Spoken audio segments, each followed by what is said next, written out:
Hey guys, today I'm going to tell you how to disable low battery warning on iPhone.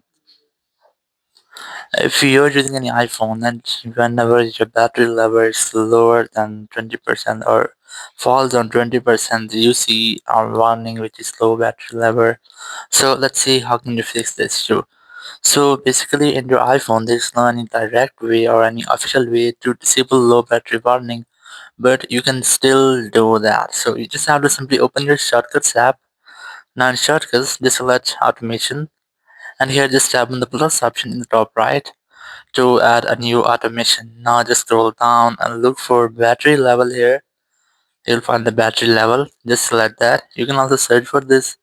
And here, so in your iPhone, you see a low battery warning when your battery falls on 20%. So you have to try to select 25% here. Let's say I'm gonna select 25%.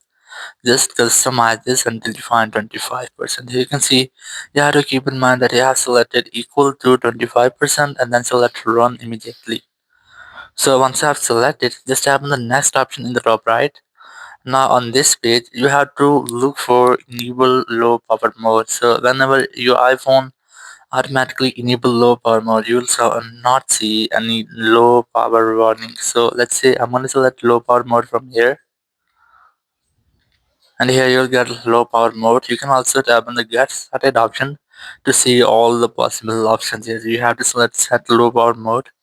Once you have set it, just tap on the done option in the top right. So now what will happen whenever your battery falls on 25%, your low power mode will be automatically enabled. So you will not get any low battery notification or warning. And after doing this, thank you very much for watching the video. Until next video, bye bye.